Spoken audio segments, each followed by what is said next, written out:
नमस्कार, news phonation देख रहे हैं आप। आपके साथ मैं हूं ऋचा शर्मा। कोरोना संक्रमण को देखते हुए देश भर में लॉकडाउन लगाया गया।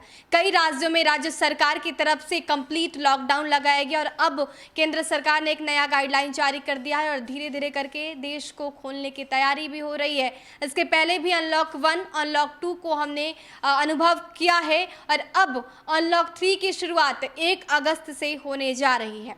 इसको लेकर लोगों के अंदर कंफ्यूजन है। लोग कंफ्यूज्ड है कि आखिर किन चीज़ों में छूट मिलेगी, कहां पर छूट नहीं होगा, किस पे पाबंदी होगी, किस पर पाबंदी नहीं होगी। यहां तक कि स्कूल कॉलेज को लेकर, क्योंकि कई दिनों से जब से देश में पहला लॉकडाउन लगा तब से ये चीज़ें अब तक बनी आ रही हैं कि अब तक स्कूल कॉलेज नहीं खुलेंगे। ऐसे में लोगों के अंदर ये कन्फ्यूज़न है कि आखिर स्कूल कॉलेज अब खुलेंगे।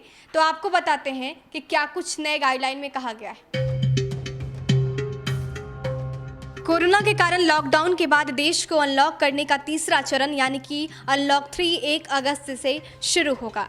इसके लिए केंद्र सरकार ने बुधवार को नई गाइडलाइन जारी की। इसके तहत 5 अगस्त से जिम और योग संस्थानों को खोलने की इजाज़त दे दी गई है। वहीं रात के कर्फ्यू को भी हटा दिया गया है।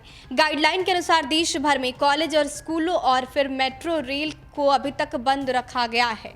ये सभी अनलॉक 3 में नहीं खोले जाएंगे। केंद्र ने सभी नई गाइडलाइन की सूचना भेज दी है। इसके साथ ही कोरोना के कारण कंटेनमेंट जोन में लॉकडाउन 31 अगस्त तक बढ़ा दिया गया है। राज्यों से कहा गया है कि वो कंटेनमेंट जोन के बाहर बफर जोन और प्रतिबंधित क्षेत्र की पहचान कर जरूरत के मुताबिक रोक लगा सकते हैं।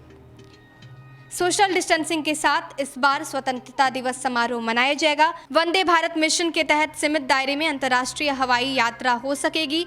राष्ट्रीय, राज्य, जिला, उपमंडल, नगर पालिका और पंचायत स्तरों पर स्वतंत्रता दिवस कार्यक्रम सोशल डिस्टेंसिंग का पालन करते हुए मनाया जा सकेगा। राज्य के अंदर या फिर दूसरे राज्यों में लोगों को सामान की आवाजाही पर रोक रहेगी। किस पर पाबंदियां जारी है आपको बताते हैं। सामाजिक, राजनीतिक, खेल, मनोरंजन, शैक्षणिक, सांस्कृतिक, धार्मिक कार्य की अनुमति नहीं है। इसके अलावा cinema hall, swimming pool, entertainment park, theatres, bar और ऑडिटोरियम को भी बंद रखा गया है। 65 साल से ज़्यादा उम्र के बुजुर्ग, गर्भवती महिलाओं और फिर 10 साल से कम उम्र के बच्चों को घरों में ही रहने की सलाह दी गई है।